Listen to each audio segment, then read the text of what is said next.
Hi, Exactly. I'm James Earl Jones.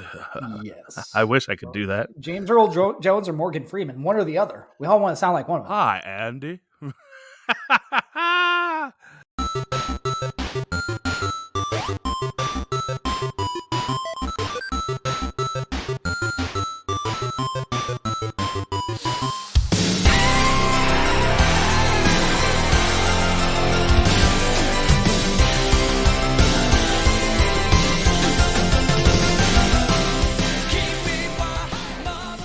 Do you love the movies? Did you love the search for the perfect rental on a Friday night? Do you do the new version of this, searching through countless streaming services for the perfect movie on a Friday night? I know we do. Welcome to Mike and Anthony's Soda Pop Culture Club. Me, Mike, along with my co-host, Anthony. You fucking tracer! Yes, you are.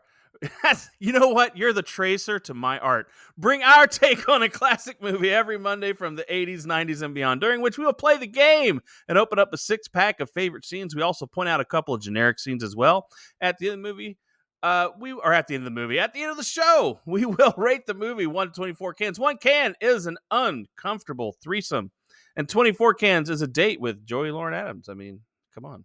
But before we get to all that, we want to let you know we have a Patreon. If you like cool stuff and topics and things like that, then we just want you to join up. You know, that's all we want you to do. So you can get more of the cool stuff. And I'll just tell you, it's the best way. It is the best way if you want your movie to be done, to get it done, because we tend to do what people pay us to do. So if you are paying me, I'm going to do what you want us to do. But if you don't want to do all that and you just want us to do your movie, you can do the Fast Pass, which is $25. Send it to our Venmo or PayPal, which is at Soda Pop Culture Club. And let's point out the important statement there, just so everybody knows. He did say if you pay him, he will do what you want him to do. I'm a whore is what he's going to tell you. Wherever you want to with that. He's saying I am a whore. Now, not only do we have a Patreon, we also have a website, sodapopcultureclub.com. You can buy some merch, make movie suggestions, and see our schedule. A couple more things. Don't forget to share the show with your friends. Check out our Instagram at Mike and Anthony, where Anthony is probably going to post pictures of him crying when his football team loses from now on. I think that's what's going to happen. You know, fucking Browns fans, like, they think they're good. No, I didn't say that. I just think you're probably crying. Actually, we tried to post... No, it wasn't. I just was like, what the fuck happened? Actually, yes. Actually, we try to post clever memes that go along with the movies we discuss. Finally, we need you to go to Apple Podcasts and hit us up for a 5-star or really any star review and a comment. It would be super duper awesome, because particularly on Apple, that helps us with people being able to see this lovely show so more of you can have it. And that really is what we want. So if somebody sends you Venmo, and just in the comments, finger cuffs, how much is it gonna? $10 enough? I don't know. Well, wow, I don't even know. I'll send them a pair. Remember, no. You will be the finger cuffs. Oh well, you know, I don't know if there's enough money for that. But are you ready for the trailer? I was born ready, bitch. Quite a long face, Horace. I'm just having a little girl trouble. Big pressing charges. I get that a lot. Holden McNeil was set in his ways. The way he worked. The way he lived. And the way he thought love should be. But then, she showed up. Let me guess. You like her. This girl loves me. There's something you should know. She got a boyfriend. Well, no. Then what's to know, my friend? And this girl's got a secret that's going to drive him crazy. I like you, Holden. I'd really like us to be friends. What'd I tell you? She just needs the right guy. What's up? And if you come pick me up, I'll be your best friend. Now, the only thing standing in Holden's way is the truth. I can't take this. Can't take what? I love you. Not in a friendly way. How was your pseudo date? Okay, I'm telling you, she's never even been with a guy. You're dating a guy? So what if it is true? You know you have no shot at getting her into bed. I take it that's not good. Miramax Films presents a comedy that tells it like it feels. She's been around and seen things we've only read about in books. So what'd you do last night? Got lucky. Chasing Amy. So there's your trailer. I don't know. It's just a trailer. It is what the movie is. I was gonna say, it's not just a trailer. What is it then? Tell me. It's a trailer to Chasing Amy. It's not just a trailer. Jesus. Oh, well, yeah, it's trailer Chasing Amy. I guess if you want me to say the name of the movie, I mean, yeah, I guess. Yeah. Since it's listed on the title of the podcast, I mean, we can go ahead and say it now. So did you? I know what it is. Let's just let the cat out of the bag. Let the fingers out of the cuffs. We'll just say it. Did you? So when you first watched, how did you watch this? How did you? This was a rental because this was when so I'll tell you, I remember Clerks, watching that on Showtime. Yes. I remember first seeing that on Showtime. I rented Clerks. Mallrats, Chasing Amy, those were both rentals when they came out on, VHS for Mallrats. I think. This was Chasing Amy. I don't know if that was DVD or maybe it was DVD for They both. did put out a Criterion edition of Chasing Amy, so on DVD. Strangely. But no, I same thing. I believe I rented this one for sure. I did not, although I did want to see it in the theater, but you gotta understand, my wife is not a Kevin Smith fan, so there's that's okay. So She getting can do her more. to go watch one of those movies, her radar goes up. Isn't this the guy who did Mallrats? Because for some reason she doesn't like that movie. So that's what puts her off. That she hates Clerks and Mallrats. Yes. Wow. Yeah. Well, let her have her Hallmark shit then. Well, Whatever. the Kevin Smith has a specific style, obviously, and it comes through in this movie a little bit. So if he ever directs a Hallmark movie, what the fuck's she gonna do? But no. Here's the thing: he is an executive producer on Good Will Hunting, and she loves that movie. So I tell her, you understand that is technically a Kevin Smith movie too. There you go. So I say, Done. you do love a Kevin Smith movie. So there you go. Backdoor that one.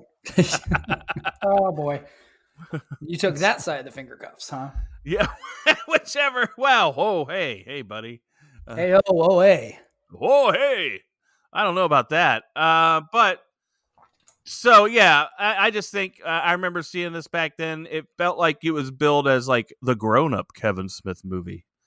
Like we were taking a different direction in our life because he had just failed. People thought he had failed with Mallrats, and really just not at all. It was like other movies that we've seen, like Office Space and things like that, where they weren't failures. They actually had the right comedy and tones for the time, but the people who wanted to see it just couldn't go to the theater at the time. It's like they just weren't, or it was a little bit slightly ahead of where it needed to be. It's like not just timing. Sometimes it's just awful. No, I just think it's those kind of movies where you're not getting the big studio budget behind the marketing and things like that. So yeah, that's what's going to happen with it. Yeah, definitely not big studio. And it's budget. not like fucking Wild Wild West where the studio's pushing the hell out of it. Well, there's a fact, I didn't even have it in our notes, but there's a fact where he said that Mallrats really was just an $8 million audition for this film. So all the people are in it.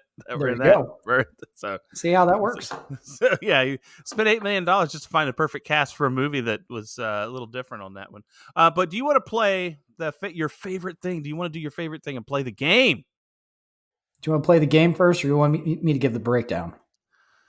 Well, it's up to you. Don't we usually do that first? You I don't know. Tracer. You're the tracer to my ink. Yeah, you're the finger to your cuffs. All right, so here we go. Breakdown by the numbers, directed by Kevin Smith and starring Ben Affleck, Joey Lauren Adams, Jason Lee, Kevin Smith, Jason Mewes, and several others from the well-known and beloved View Askew universe. Chasing Amy was released on April 4th, 1997, taking in $12 million at the box office against a $250,000 budget. It scores 7.2 out of 10 on IMDb and 86% on Rotten Tomatoes. So there you go. Yeah. Now we can play your stupid game. And usually we do the game before this, but that's all right. Okay, Do we? so. No, I feel like I do. Whatever. I don't care. Well, it doesn't matter. I can cut this however I want. We reversed it. It's fine. Anyways, we're going to play the game, and you know the game, Anthony. The game's where I'm going to read you 3 movie reviews. One of them is fake, 2 of them is real. You have to guess the fake one, and you too, listening along, can play the game as well. And if you want, you can always let us know how well we fool you, because we're cool with that. I'm down with that. What about you? Are you down with that, Anthony? I'm not down with it, but I'll do it. You'll do well. Hey, Anthony is up for anything. So it's if you part want to of the script, so whatever. If you want to make him a finger cuff, he's down. That's all I'm better talking be putting more than $25 in that Venmo if you want me to do that. So you guys know it's higher than 25. That's all you got to know. I don't even take my belt off for less than 40. Okay, 41 is what you got to put in there. All right, are we ready? Sure. All right. First review, or actually, I'll just read them off. David Pan of Pan This Movie. Chasing Amy is nothing but a heterosexual conversion fantasy wrapped in gay slurs. Dennis Schwartz. Dennis Schwartz movie reviews. Not everything worked or made sense, but the characters and their problems seemed real. Susan Stark. Detroit News. Often funny, but ultimately wrenching.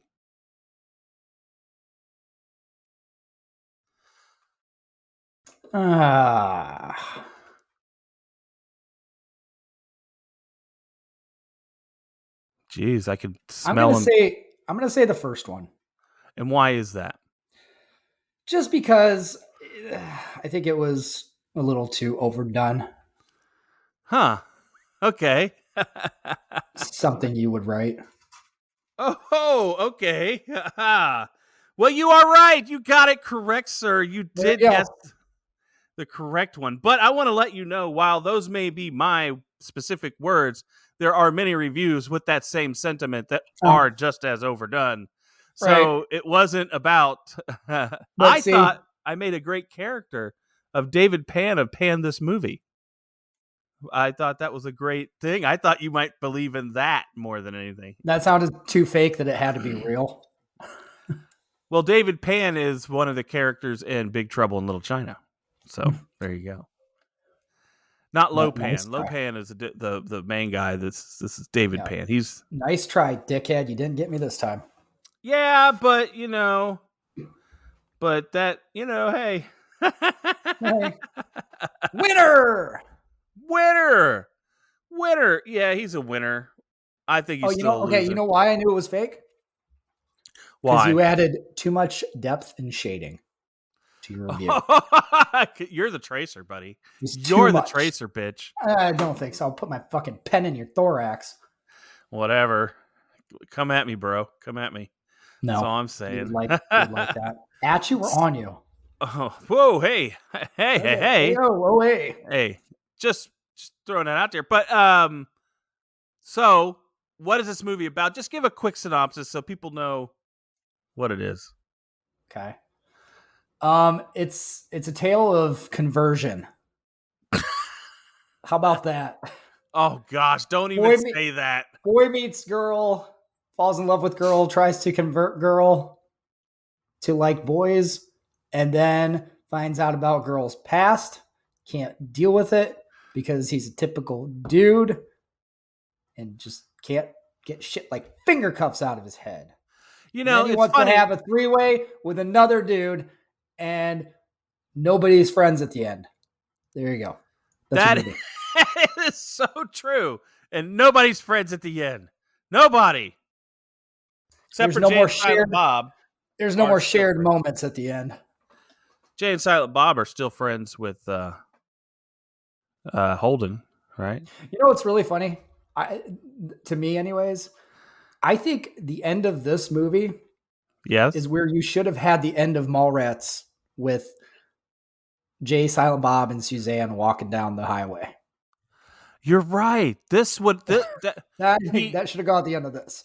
Well, my thoughts are probably his ambitious ideas were that that Mallrats was going to be that success and be the springboard into a Jay and Silent Bob movie. But because it didn't do that, he had to make this, which had a little bit of success, that then put him back in the game to make that movie. I'm just saying, I think it would be more fitting, though, in general. Oh, I agree. You know, two guys and a monkey walking down the street after everything we just saw. Yeah. It would have fit. Questioning your concepts of love, right? Yeah. Exactly. And bestiality. So yeah, this movie basically is about strange relationships, or not strange, just strained, I guess is a better way of putting it. It's definitely not, I don't know, typical. So let's get into some favorite things. Let's talk about this movie. Let's get some scenes. Obviously this movie, there are some great things. And I always feel that directors at this time, and maybe Kevin Smith fell victim to it. He has his own words, but I feel that maybe they fell victim to the Tarantinoism of movies, because he tends to, just like Tarantino, have concepts that are strange, brought into a movie and talked about, and have a really dialogue-driven scene. And one of my six packs, is when they're at the con, and the one guy goes into the Star Wars story of being a racist story, and how black people deep inside really want to be a white man. See, I don't think it's an issue. I think it's great because... Well, I think it's great, but I think it's biting on other style a little bit. Not necessarily, because Kevin Smith even has said before, like Clerks and a lot of these bullshit, crazy conversations come up because it's the kind of shit they would talk about in real life. Yeah, he did say that. You know what I mean? When they were so that's what they talk about. They come up with this stuff. Yeah, I'm sure we've had conversations like that before. No, just like random weird theories, all of our conversations are right here. So I don't know, man. Yeah, all of our conversations are right here. So I don't think we have that. We don't have that at all. The only time we have conversations, ladies and gentlemen, just so you know. Yeah, right. That's only time we have a deep conversation about movies. Because I'll say this so they understand. Like, if you do a podcast with someone where you talk about movies, the one thing you don't want to talk to them when you're not doing the podcast, the one thing you don't want to talk about is movies, because you might waste all your good shit talking. You got to save it. Yeah. If I'm going to fuck him up, I got to do it on tape. That's what I got to do. I got to make him cry on tape, or it doesn't feel right. Right. So you had a six-pack here as well with the same tape. Yes? No tape. What tape? The digital. This is whatever. 2022, bitch. The cloud. Within that scene, my first six-pack. What's a Nubian? Yes, I love that. Fucking hilarious. Shut the fuck up. I love how but there's some things about that. I mean, Hooper, things about that scene. How, when you look at it now, at the end of that scene, what's he end up doing? Getting angry at the white man and pulling out a gun and then clearing out the hall. That right now, that scene would not be made today. I mean, probably not. Not that way. Not as a joke. Not that way. Yeah. Not as a joke. Right. Because there's too many people triggered. No literally and figuratively, yes. I gotta say, so literally, like, his theory though is kind of interesting. Yeah. The Vader thing. Yeah. Considering Vader is voiced by a black man. Yeah, he is, but it's a white man. But that's what his thing was. By deep inside, we all want to be an old white guy, is what he said. You know what? But it's kind of funny if you think about it. You could also say maybe deep inside, white people all want to be black because the white guy's dressed up as Vader and using a black guy's voice. There you go. We all want to sound like James Earl Jones, don't we? Right. I mean, I wish we did. Hi, exactly. I'm James Earl Jones. Yes. I wish I could do that. James Earl Jones or Morgan Freeman, one or the other. We all want to sound like one of them. Hi, Andy. Let's go to Suwataneo. Stan Watts Neo. Whatever. Just get there. Don't misquote shit. Especially, we haven't done that movie in a yet. Horribly done voice, because that was bad. Hi, Andy. We gotta get to the chopper. Get to Suwataneo. There, that was better. Hi, Andy. Kermit the Frog here. No, I can do them all. So see, we should work on voices, and then we can entertain them a different way. And we could read these. We could do these whole things as like I Okay, could do we'll it as do Kermit, that next and you time. could do it as Gonzo. Like Say we could, what's missing, bitch. hey, Give me pizza credit. Beavis, you gotta quit doing that. You know, I know this is a side, but funny thing is, the other night I turned on Beavis and Butthead, and my wife watched and actually enjoyed it. Really? Yes, she laughed. That's so crazy. She fucking hates Mallrats.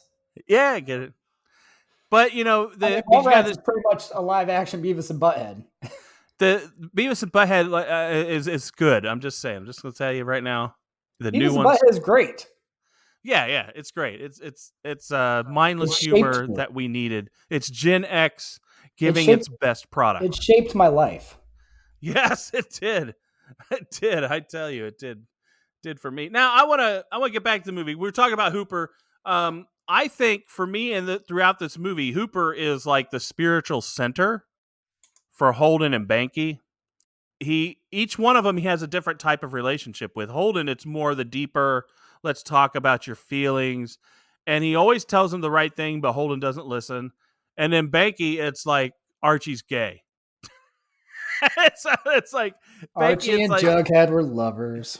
It's he does the whole scene thing where he's talking about that. So I think it's funny how they each have their own relationship with them, but he kind of understands both of them and it feels like he's the one bringing them along on the story throughout the movie. It's just kind of weird that way, but you really don't see him that much, in my opinion. You don't, especially after a certain point. It's kind of a crazy thing, but he's good. That's why you got to take that advice when it's there, because it's not always there. Yeah, I would agree. Okay, you have another 6-pack in here about, I can't remember. Well, you have a 6-pack. I moved it. Pardon me. Okay, I moved to the front, and it's about the Jaws scene. Jaws, yes. The Banky and Alyssa trading sex scars. Stories, just like in Jaws, which is really funny because literally last weekend we watched Jaws. Oh, wow. With my 7-year-old. It was his first horror movie. My wife picked it to watch with him. So I was like, okay, cool. We'll do that. So then when that scene comes on, all I think about is chasing Amy. Yeah. You know what I think about when I watch Jaws? Is that was probably one of the last good movies that Richard Dreyfuss done before he ruined his career with cocaine. Because in the 80s, he did trash movies compared to like Goodbye Girl, Jaws, Close Encounters. Let It Ride was pretty good. I like that. But he did a lot of cocaine, and they say he would have had a much better career if he. Oh yeah, he definitely would have. I mean, what was a Stakeout? I mean, all right, it's okay. It's okay. Well, guess what? Hey, Dirk Diggler would have had a much better career had he not done so much cocaine. So there we go. Yeah, I agree. But I just say. But now you talk about movies, scenes, and things. The one thing about this movie is you said earlier the View Askew-universe. Yes. You like that? Here's the thing. Back when this came out, I was like you. I was like, oh my gosh, they're talking about all these things from all the other movies. And I enjoy that. But what bothers me the most in all that is the continuity that is ignored. They're talking about characters that were played by people who are in this fucking movie, existing still in this universe. And that really, it would be like Chris Evans or someone like in Marvel being like, in another movie, like, oh, that Captain America guy, and he's not Captain America, he's some other dude. It just bothers me. That's part of the fun, though. It doesn't bother me because I love these actors so much that I want to see them in future films in the Askew-universe, and I don't care who they're playing. I think it's great. Every fucking person, like that bugged you that they mentioned Shannon Hamilton, but every other person in that movie was playing somebody else. I know you have you have some notes on that. You have Brian O'Halloran. Yeah. Yes, he's playing his fucking third character in as many films by Kevin Smith. True. Jason Lee is playing Banky instead of the guy that sent Shannon Hamilton to jail. But what were they talking about? Oh, but Banky talking about being with Brandy Svenning, Yes. that was so wrong. When Why? you look at the continuity, because she's obviously never been with anybody but Jeremy London, whenever his character was. So, it just. But that's the best part then, because you've got the same guy playing that guy that fuck Brady Spenning, I guess. who was Jason, his best friend in Mallrats. And then Rick Darris still gets to have Joey Lauren Adams no matter which character she is. Yeah. Rick Darris, One at a gaming table, one finger cuffs. Do you want to explain that? Now I do. I think it's time that I want to apologize to our audience. About what? I don't know. I personally never intended to drop consecutive episodes of hyper-sexualized movies. Whatever. It's not really a subject matter that I enjoy. Bullshit. Diving into that deep. Fucking liar. And that's what she said. Banky. So I just want to let you know that this is not what we tried to do. That's not what we had tried to do. Matter of fact, I didn't remember this movie being as sexual as it was. He's mapped this out for like 2 years. He's been ready for this. This is on purpose, people. Yeah, who? What? You. What's on purpose? All you want to do is do movies where people are doing stuff to each other and there's lots of talk and showing of dicks and stuff. Now, I do want to talk about something, though, that, and this is, the reason I'm giving that is because I am going to go into a conversation about something here, and it's about Banky. With his many faults, which I will touch on later, does make a good point early in the movie about wanting his partner to helping out with navigating sex. Because I am no sex therapist, but I would guess, based on my understanding of the male ego, that men think they know what to do. Women most likely know they don't know what they are doing.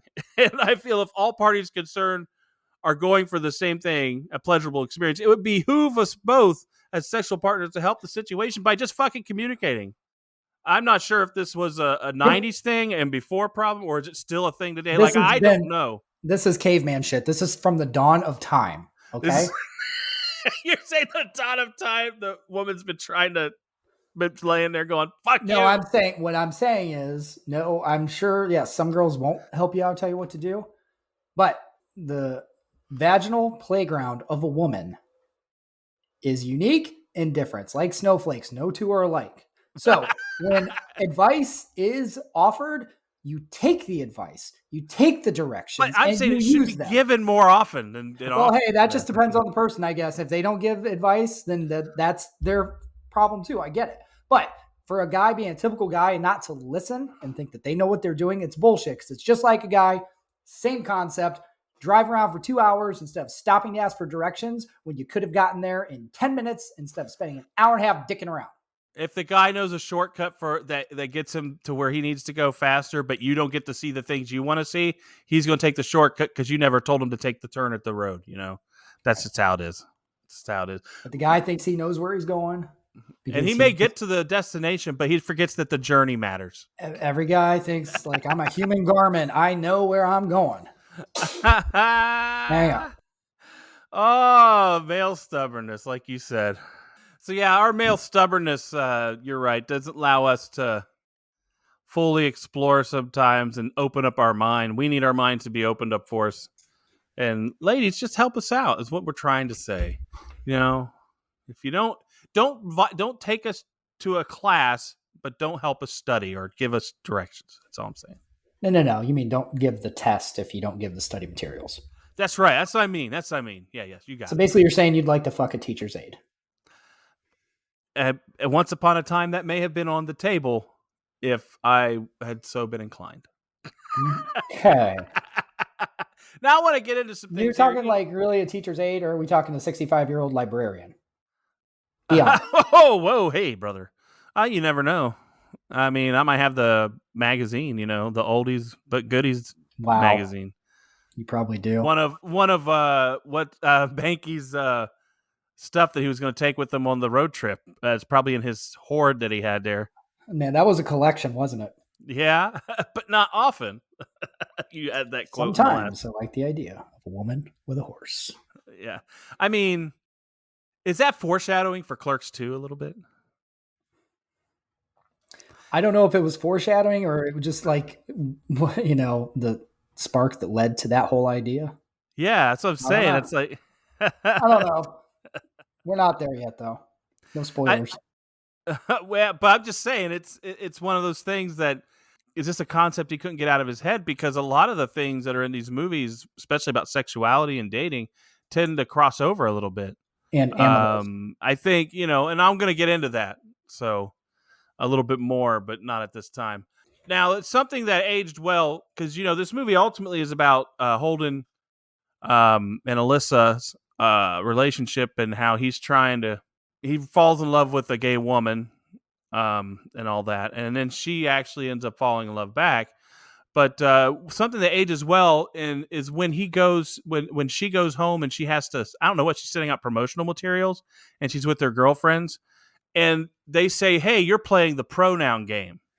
And when you think of that, how many people today lose their shit about pronouns? Different reasons, but it's like it was always out there like a thing in some way. The pronouns were there, but for different reasons, always somebody ready to lose their shit over it. It just seems, in my opinion. It's because people are homophobes. Yeah, that's true. Yeah, especially Banky. But but yeah, I mean, it's one of those things that that just seems like pronouns have it's aged well in a bad way, in my opinion. Banky's not a homophobe, though.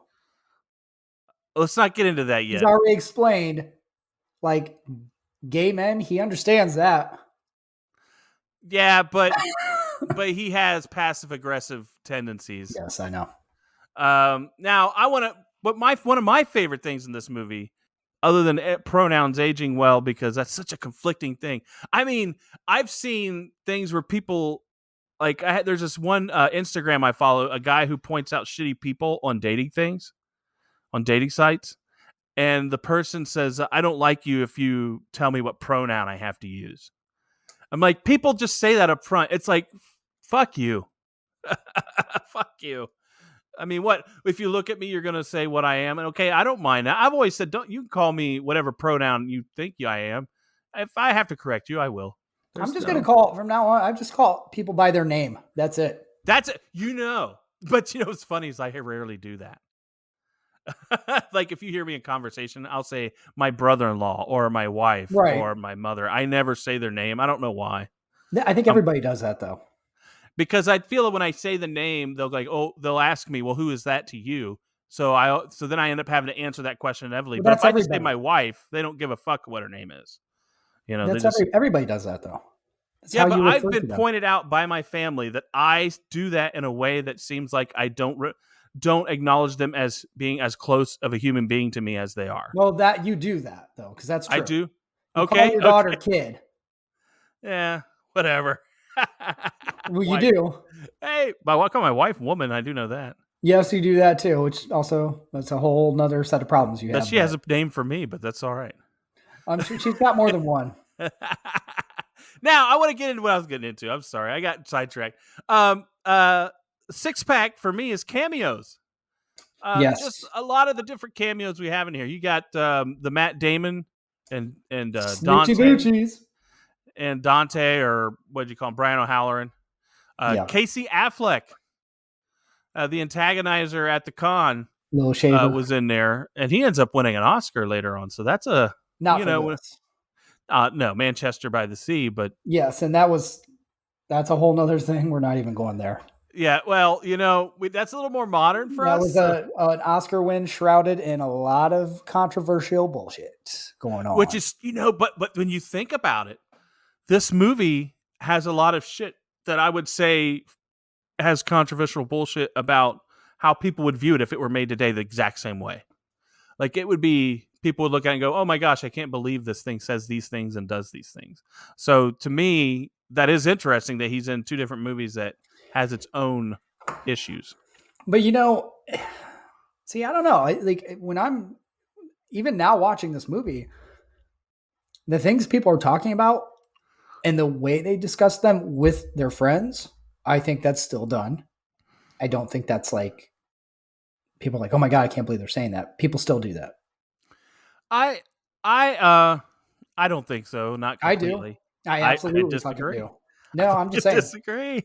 Homophobes are still homophobes. Racists They are still are. racists. Like people that will have those discussions, they still have them because the sentiment is still there, no matter how the language you're using. I think it's funny.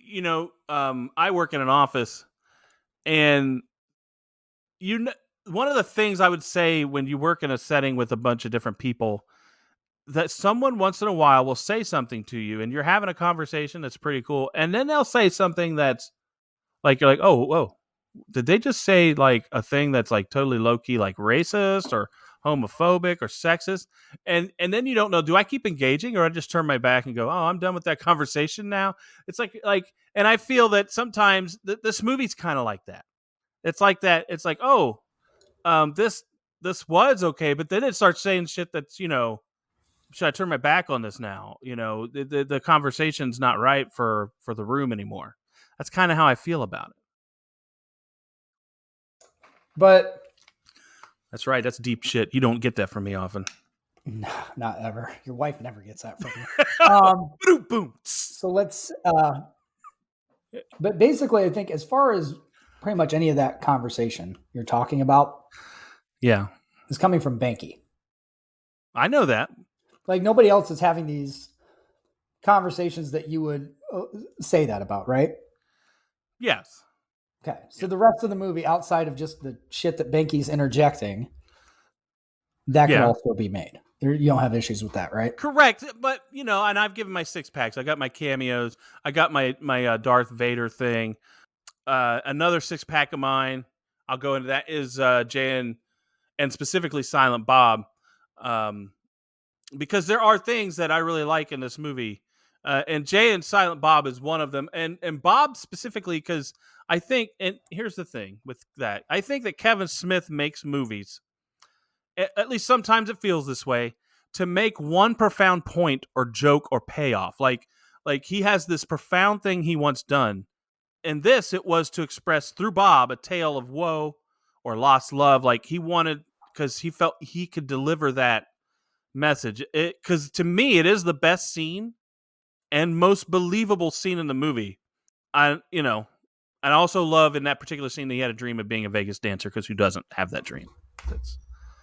It made me think Showgirls. Anytime I hear that, I think Showgirls. Oh yeah, no doubt. I think Showgirl.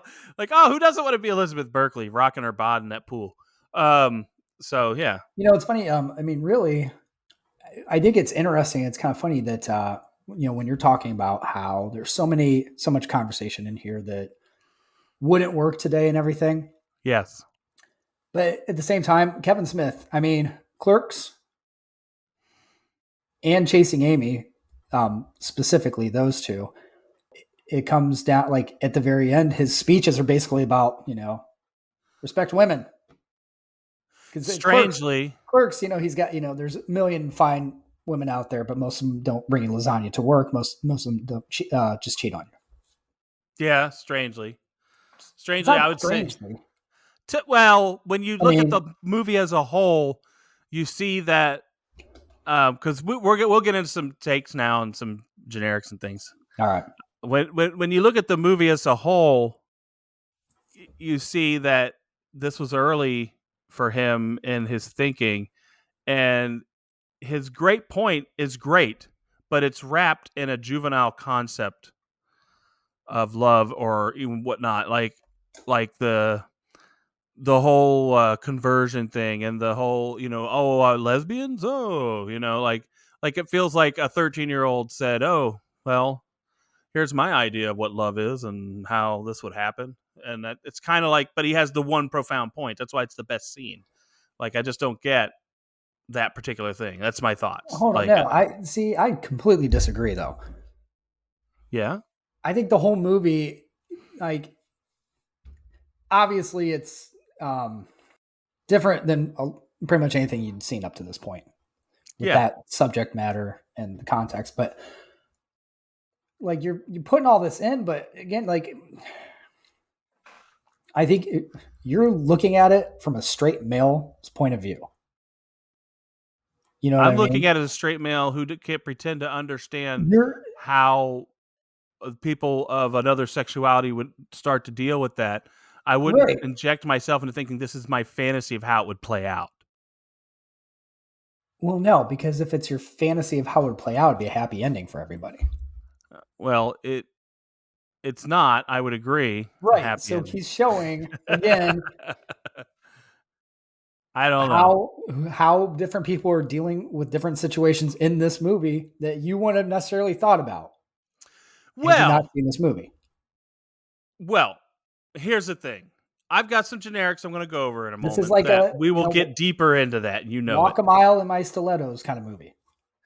Here's something I want to go to something I don't understand, and that is the nickname finger cuffs. How does it get into the yearbook? That means she liked it enough that she wrote it in her little senior bio to put it in the fucking yearbook. For someone who is so scarred over that moment and didn't find what she was looking for at the time, she chose later on that year to put in finger cuffs. Nope. Go ahead. Tell me how First of finger all, cuffs gets hold on on. your bio. Don't overestimate the fact that there could have been a rogue editor working on the yearbook that didn't wouldn't get happen. to do it with Alyssa Jones, because that could happen. Hey, I guess it could, but there would be some suing and some people would have lost their shit over that back then. And now even. I was like, like the Chinese trap, huh? Oh, that's funny. No, I think, remember, this is her in high school where she's still trying to figure herself out. So yes, trying a lot of different things, a lot of different people. So yeah, that's like at that you time, identify yourself with that. But again, you almost in a way take it as like a badge of honor. It's like, oh, that's what I'm known for. But it's kind of like you're in on the joke, but you know what I mean? I would need to know more about how that got in that yearbook, because to me, there has to be a part of you that's like, well, I thought those things were things I didn't want to be known for. Later I'd rather on, be, but I don't think at that point, no. I don't know. I think a lot of regret in her life. That's why she doesn't live where she came from anymore. She moved to the city because fuck those people. No, she moved to the city because she already did. Well, that's true. She did fuck those people. Now I got another one for you. All right. She's from the Jersey Shore. How had she never played a fucking game of Skeeball? And she lived on the Skeeball capital of the world. I don't got know what the one fuck for you. Skeeball is? Come on. How many lesbians do you know that play games with balls in their hand? Well, she wasn't a lesbian back in when she's fucking Rick Darris and Coey. I mean, that's not, she wasn't a lesbian then. She could have went down to the docks with them and thrown some balls around. Just saying. Well, I think she did, just not Skeeball. What we've heard, she has done that with them. You think she's busy back in the day? I get it. But no, they. It's just like, I don't know. It would be like living in Vegas and never being to a casino, and not knowing what it is. She didn't even know what it was. I had the concept of it. I think we've already learned throughout this movie at this point that she was busy doing a lot of other things. You think that's it? Yeah. Okay. Now I want to get into. You got to understand. I mean, to you, it's like if you met a guy that had never played 2K. Like, what the fuck? How is that possible? It'd be more like meeting somebody who never played basketball and never heard of the game basketball. But I would assume they're not from the United States, for one, and they were in a country where it was closed off, because the games themselves, if you live near it, you're going to know about it. It'd be like growing up in Germany and never knowing what soccer is, or any European country, because they love that shit. So it's just what it is. It's just what it is. I could see growing up in the U.S. and not knowing football. I'm sure.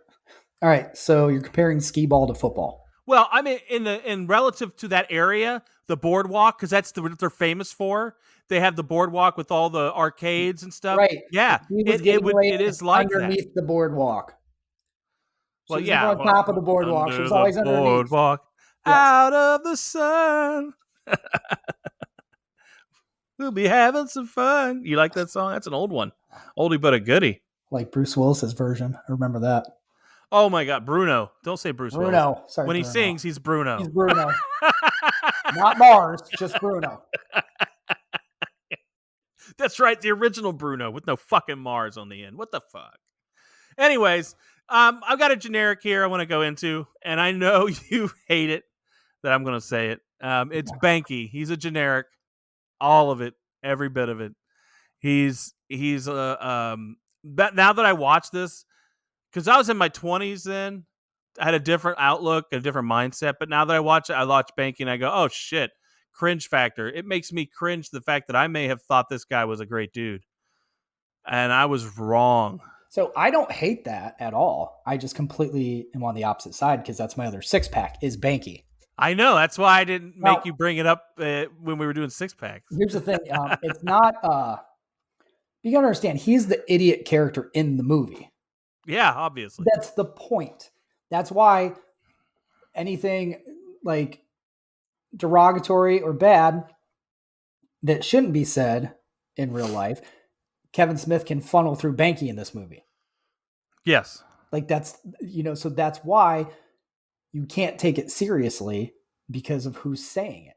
But you also, he does have his redeeming qualities too, because he's trying to protect his friend because he knows he's going to get hurt. Yes, he does. So maybe he doesn't have the right way of going about that or take, use the best tactics for that. But that's his end game. His whole demeanor is about who he is, though. While all his intentions are the best, he still is homophobic, right? And bashes on gay people. Because Banky or Holden even corrects him. You don't have to gay bash. He even brings it up in the movie, so he has a problem. I agree with that. Yes, but here's the thing. I never thought he was a good dude, though. When you're saying that, no, I never thought he was a good dude. He was obviously very misguided and has a lot of issues. But I got to say, why I make him a six pack though is because Jason Lee does such a great job in that role. His delivery with everything and the way he plays that character is awesome. And it could just be Jason Lee because Brody was awesome in Mallrats too. So I will say the thing about the acting part with Jason Lee is there was a fact I didn't put it on here where Ben Affleck kind of helped guide him because Ben Affleck felt he was over doing it in scenes, like over banking, I guess. So this is a dialed back version, I think, a little bit. Okay, of that's what. Interesting. So there you go. But I want to get into this. So I got another generic, and I think with the Banky thing kind of fits. All three of mine kind of fit with Banky, him being my first thing. But my second one is I don't think the gay angle was needed. I don't think it was, especially since the movie, I got a thing here, especially since the movie mostly had juvenile attitudes towards sex in the movie. Because you could have had the person be straight and still have some of the same things happen. It would just fine. Okay. Because I think honestly, the having the gay part of it in there was to me, once again, and here's where you're going to find that my movie reviews lately are kind of representative of how I really think about the movie, where it's a gay conversion fantasy. And instead of treading that water or trying to tread that ground that can really offend people, you could still make this story and it be just as good and just as fun and not have that part of the story. Like not have it be a gay person that you're going after, because she could have kissed a guy, had another guy that she was seeing. She could have done many different things. She could have got scars sucking dick. She doesn't have to get him. She could have, munching rug. Okay, so you are just saying I'd rather she was just blowing people. I'm saying that I'm not saying that that's necessarily what I would want if it were me personally. I'm just saying right now, like you kind of you're getting on a little bit of a Church of Latter-day Saints soapbox here, kind of thing. Oh yeah, like, didn't have to have the gay stuff in the movie. I would have been fine. I don't mean it that way. I meant because the way they go about it is a fantasy of gay conversion, which is very Right. offensive. That all she needs is dick. That's the way the movie feels. No, it's not what it feels. That's the idiot character saying that in the movie. Yes. And I then guess what agree. it happens at the end? No, she didn't. Because she's with a girl at the end. We don't know. Yeah, we do. She's got a girlfriend at the end. Nah, we don't know what happens after. We know that the movie, they don't end up together in the movie, but as you know, with these kinds of movies, they meet up, he says hi, and then we don't know, something could have happened after she reads I think you're supposed to assume that she reads the fucking comic and it's so great, and then probably calls him back and whatever. Shut up. What? You're not coming off well here when you say this. Because all you're saying right now is because they had gay people in it, or they had the gay element in it. It could have been made without that. Any movie with a gay element could have been made without it. Yeah, no, not necessarily. My thought, try to make Priscilla Queen of the Desert without that. So my thoughts on this are that I think it was kind of shoehorned for shock value. I don't feel that it was an honest. The story could be made without that. The story didn't lend itself that it had to be a gay character, which is not a bad thing. Being gay or not gay, I don't care about that part. It's the thing that where you then co-opt that with a conversion fantasy, like where you're basically, it feels like you're trying to say, oh, I'm the guy, I'm going to conquer this, like they say in the movie. No. That's what it ends up feeling like, even when it doesn't try to. That's what I'm saying. I don't agree with that at all, though. That's just how I feel. He's not trying to convert her. No. He fell in love with her, and he wants to be with her. Kevin Smith's subconscious is. Kevin Smith, he made a movie because he's like, what if this happened? And he made a movie about it. So there you go. I get that, but his subconscious is. I don't think there's anything saying like, let's throw all this in here because just to mess with people. Yeah. I'm not saying that he should. Here's the thing. When we watched it back then, I didn't have these feelings about it. I thought it was a good story about how people can be who they are all the way through, and they can, at the end, not be together because, well, they had a moment and that was it. I get that. That was fine. I didn't mind it then. But then when you look at it in today's context, it's like, it didn't have to be that way because it felt like it was more of a juvenile understanding of love and sexuality. And that's what it feels like to me. Like it's just somebody trying to work through their own thoughts of what this would be like if I tried to do this thing or this thing here. I don't agree because I think the way I look at it, I see like so many interesting points of view in it. Because first of all, look at Holden's character. He was fine when he thought she was only a lesbian. He was the only guy she had ever been with. Well, I would agree the pettiness of men is real. Okay, so we've got that. We've also got Alyssa through, her eyes with everything. Like the confusion she has and what she's going through, which I'm going to throw in now then my generic too. Yeah. Was when she was doing her promotions with her those pronoun game thing. The pronoun game, yes. Yeah. And when she finally revealed that it was a guy that she was in love with. See, this is where I give this as my generic just because it's very interesting to me that this group of women that are lesbians, I mean, we're assuming this the way, the way the conversation is. So, excuse me, queer people. Okay, yes. They are ostracizing her now, basically, giving her shit for being with a man, but they are hanging out together. I would imagine a big connection they have is being queer and what they've gone through. So they have that bond. I'm sure that's part of it. And I'm sure most, if not all of that group have already gone through this when they came out. So being ostracized from certain family, friends, what have you. So now they're doing it to one of their friends. It's like a little hypocritical there. I agree. And the part of that really gets you is that you can be a part of being queer is bisexual. So maybe they had a misunderstood the true nature of what she was into, what love was to her. She might love everything, not just one thing. And Right. you're right, and that is true. So Thing is, this movie doesn't go into that. Wouldn't that's the story, if you ask me, if you're gonna go do a story about it's because in a community that seems well, I'm gonna say this in 2022, the way the LGBTQ plus, I don't know all the letters now, but the way that community, it seems way supportive. In a lot, like most cases, it seems like people are very supportive, like you said, about coming out and being who you are. So when we look back at that, I don't know that we were ready for what you and I are talking about in 1996 to be in a movie. If he'd have made that'd have been crazy, because it'd have been so looking into the future as to how much support people need in that community. So to me, that would have been the story if that could have been done. Yeah, but I think watching this is just showing how much support everybody needs in general.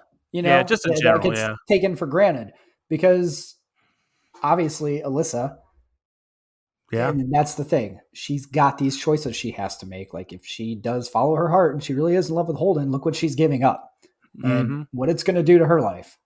But it shouldn't, and that's what the thing is, and that's the story, is it shouldn't mess up your life. I think that's to me. I think Banky too. Honestly, you talk about his gay bashing, but I think he's just more jealous because he doesn't want to lose his friend. Yeah, and I want to get into this, and he wants to find a reason that they don't end up together. I want to get into my last generic here, and that is the threesome. I do remember thinking back then how stupid that idea was for him then, and even now. But moreover, how manipulating it was to Banky. While I think now, looking at Banky, I'm a little cringe at some of the things he does. That it was manipulating his emotions, and I don't believe Banky had repressed desires for Holden. I don't either. I think his willingness was for the good of his friend. I think it was, if you think this will make you better, I care for you so much, I will participate in something that makes me want to throw up. Because what does he do once she says no? Thank God. Thank Christ. Thank Christ. Yeah, it's like, oh my gosh. He was going to do something that he totally did not want to do. Not because he desired him in some secret way and he's secretly gay somehow, because that's kind of what they were trying to make you think. Like he was wanting to be with him like that. But it's because I have this best friend and I want him to be better. And if this is what it takes, I guess I'll do it, Yeah, I think Holden's character throughout this movie, you want to look at him as a good guy in general, but I don't, I think there's a lot of uninformed selfishness with him. That's part of the juvenile aspect of this movie. He just thinks that, okay, I can fix this. I can make this better. I can make this work. I can come up with a solution for this. I am the artist. He's the guy lost in I the am road. the artist. He's like earlier we were talking street signs ever.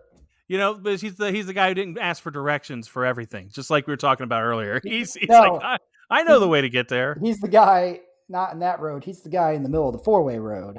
Yeah. He's not asking for directions to the $100 bill. That's all you know what?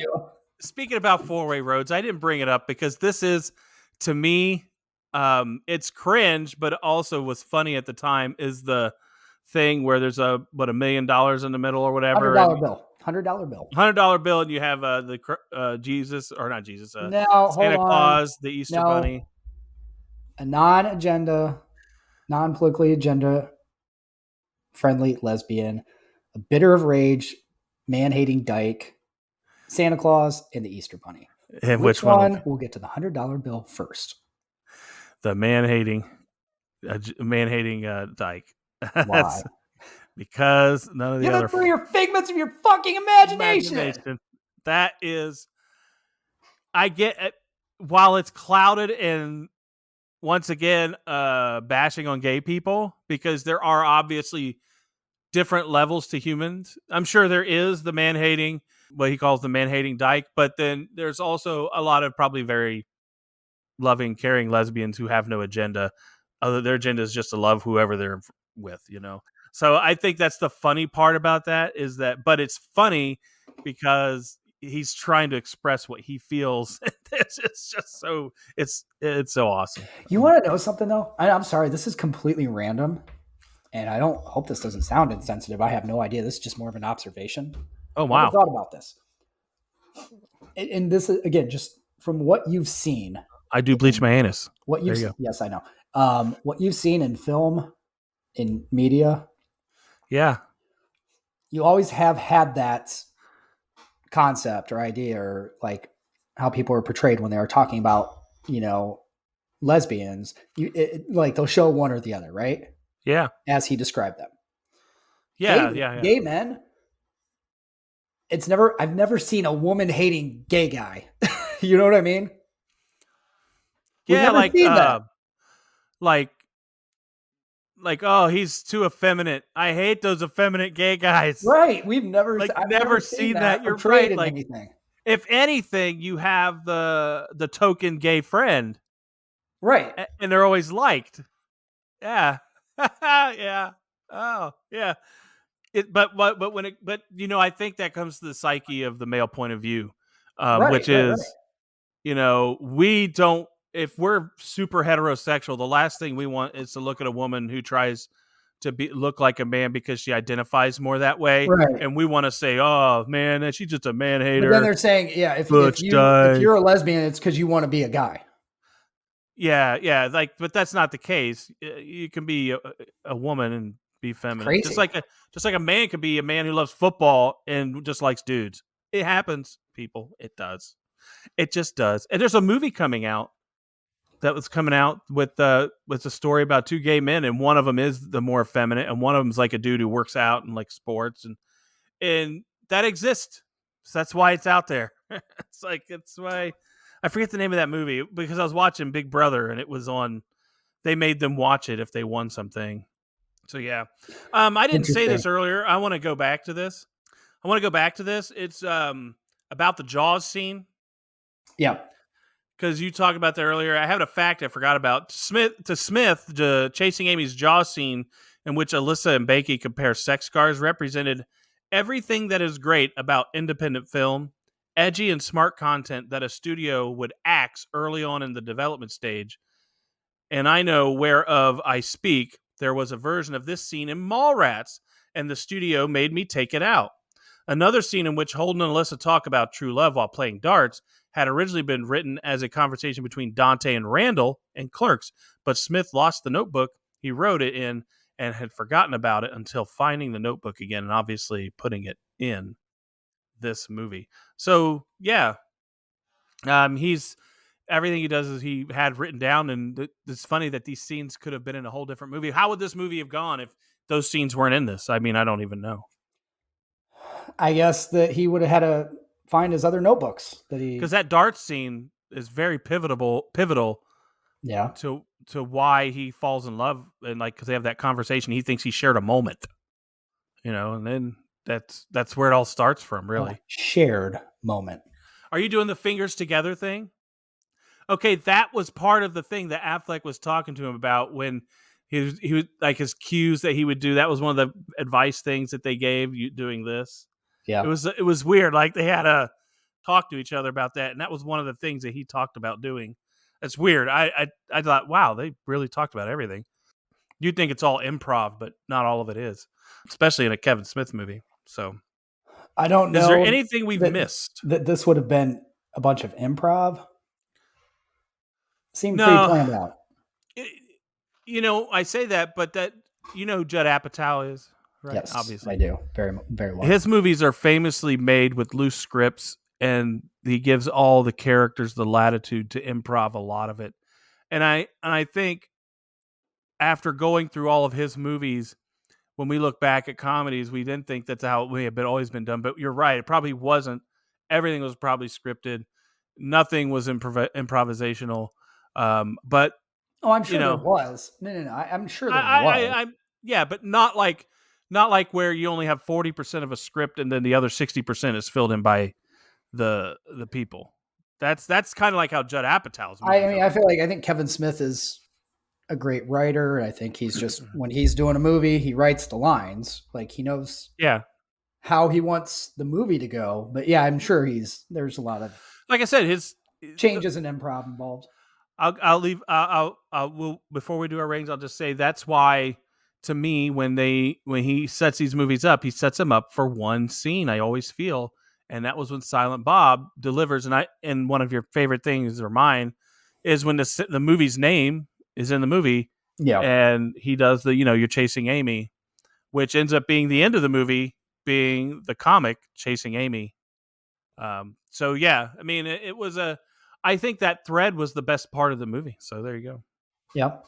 But I do feel it is really kind of funny, though. Not funny, just interesting, where you have all that in Silent Bob, the whole thing about how you can't deal with their past. Yeah. Is interesting because this is a whole different kind of ball game here, though, this particular situation. And at the same time, it's not. Yeah. Because I think that right there, and kind of to go against most of what you said today, which I'm always happy to do. Yeah, you will. You shouldn't be looking at it like that. It's hard not to. No, whatever's hard for you. Yeah. How do you check yourself, buddy? Check yourself. Check your finger cuffs. All right. Are you ready to rate this movie up? I'm ready. All right. Is it me or you first? You go first, because I'm sure you're going to give a shitty score. A bad reasoning behind it. Okay. He's right. Back when I first watched this movie, I was much younger, and I've said this already. I was different headspace because I know it's because I was fond of this movie. I have fond memories of watching it, and I enjoyed it. But when you go back and you look at it and see how it's aged and a lot of the things that happen in it, some jokes land, some don't. Some of it to me is a dumpster fire. So, but there, the one thing that Kevin Smith has is charm in his movies. It has his charm, has his feel, and it's dialogue driven and it's fun. You can enjoy that, but to me, ultimately, this is, I've already said this, like a 13-year-old boy in an awkward phase.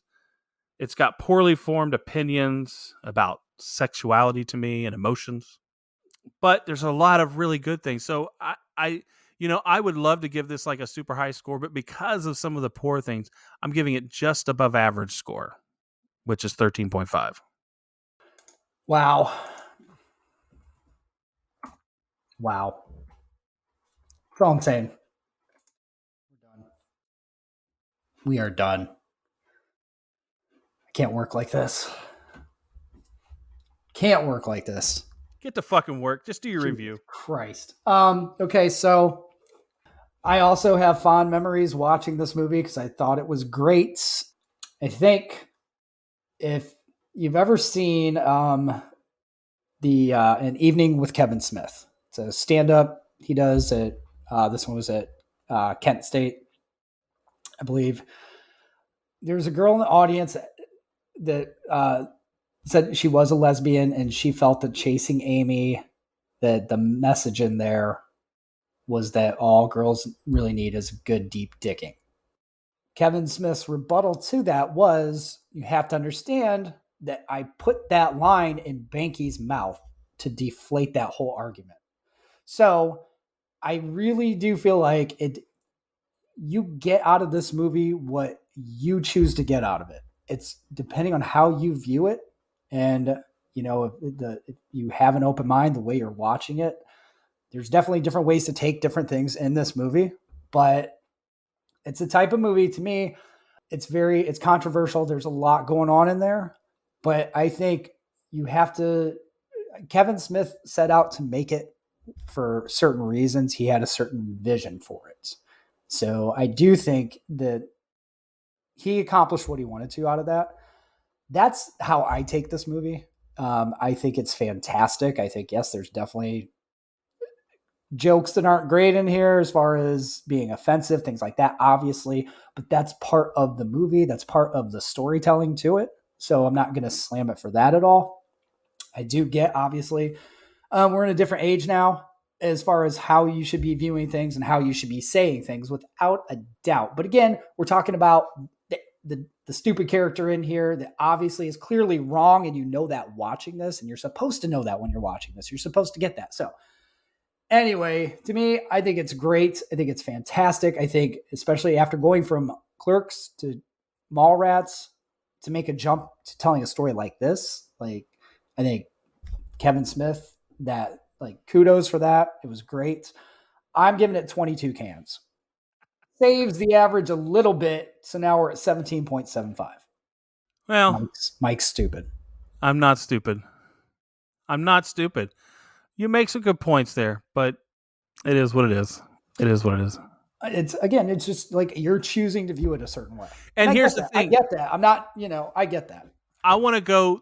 The one thing I didn't go into, which I thought about, was the budget was only $250,000. And this movie looks like it only had a $250,000 budget in some spaces.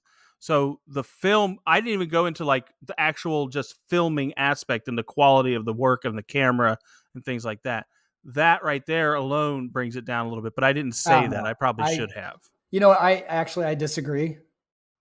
I think that movie hockey game where they're wearing the same collars. That movie, like one's wearing home, one's wearing away. I'm saying yes, there's shit like that, but overall, that movie looks great for $250,000. When and certain set pieces look great, certain set pieces don't. That's all. I'm just saying there are some quality issues on that just because of the budget was so because low. of the budget, right? But I think it looks fantastic. I didn't detract from it for that too much. I mean, it was more about other things. So I didn't even better than Clerks. Actually, I think Clerks, the way it was filmed, but that was for specific. Yes, it was supposed to be like that in budget reasons too. No, I'm just. It was. It'd be like saying, "Oh, Blair Witch. I can't believe they filmed that movie that way." That's how it's fucking how it's supposed to be. Found footage, like, it's different. So that's what I'm saying. This is, I don't know. That's one of the things I could have said. But hey, I appreciate it. What do we got here? What is it? What does where does it sit in our 17.75? So that's half a point below Boogie Nights that we just did, 18.25. Boogie Nights, good movie. Dirty Dancing, 17.5. So that's just below. Dirty Dancing is just below that. Let's see. Is Dirty Dancing a worse movie than this? Yes. I don't think so. Yes. Based on my score, it's not. Nope. You fucked up. You gave it 23 instead of 24. I would have put it over that. Yeah, well, it's not a 24, but it's definitely a better movie. You trust me. I love Kevin Smith in his movies. Do you think I would want Dirty Dancing to be better than a Kevin Smith movie? I would want Kevin Smith to make something that makes me think, this is definitely. Hey, here you go. Serendipity, 17.75. And what was our scores? 16.5 for you, 19 for me. That makes sense. So. Yeah. Serendipity. There you go. Here's one that actually I think is fitting at 17.625. Trading Places. I'll say Fast and Furious. What? No, Trading Places. Okay. And I probably had a lower score on that, didn't I? No, you had 18.25. I had 17. Oh, okay. I thought it might have been lower. Just see if there's any other matches. Benny and June, 17.75 on the nose. I had a higher score on that, right? You had 17.5. Oh, yeah, that makes sense. So, because I was about right. That's what that movie is. You were 18. We'll throw in our Fast Five. Fast Five was 17.5, which should have been higher. No, it shouldn't. It should be like a 19 or 20. No, it shouldn't. 20 if it's my score alone. Oh God, it was 20. Your score was 20. I know. If it was my score alone, it'd be 20. But and if it was my score alone, Chasing Amy would be 22. So shut up. Stop ruining everything. I'm not ruining. I'm being honest about my feelings. Do you not want me to be honest about my feelings? Two more at 17.5. So it's a big grouping that I think are interesting. Yes. Compared to Chasing Amy. Days of Thunder. Ooh, but that's got got NASCAR. What I feel like is that these could also be titles for Chasing Amy. Yeah, Days of Thunder. And Can't Buy Me Love. Oh, yeah. Can't Buy Me Those. Do you know what, though? When you think about it, this is about the right place. All those movies, very enjoyable, above average, but not home runs. Hey, another one. Again, I just think it's funny. Would these titles also work with the movie? 15.75. Coming to America. Oh, or on. Yeah. Am I just reaching here? Probably. Yeah, now you're just reaching. I know. You're just reaching There a you little go. bit. All right, That's are we where we're ready? at. Wait, no, we're not. Last one. Sorry, another 17.75 on the nose. Armageddon. Oh, yeah. I don't want to close my eyes. I don't want to fall asleep, baby. All right, we would like. Because I got to drill 800. Yeah, I got to drill, baby. We would like to thank you for listening. We also want to remind you to join our Patreon so you can get some of that bonus content and other fun stuff. Remember, you can go to sodapopcultureclub.com for all things related to the show, including your chance to make movie suggestions and our episode schedules there as well. We're also on Instagram, Twitter, TikTok, YouTube, and we have a Twitch channel. Now we want to give you a little tease as to what next week's movie may be. See if you can guess what it is. Dishes are done, man. And as always, we would like to thank you for listening. Is there anything else you have on your mind before we let these poor people go? Plenty after that discussion, but I think we've unleashed everything we could today. Thank you guys again for listening, and we'll see you next week. And if you want to enlighten us, if we've made some egregious statements in this particular movie review, you just let us know and send us an email. And it can be that Mike@sodapopcultureclub.com. That's fine.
On this planet are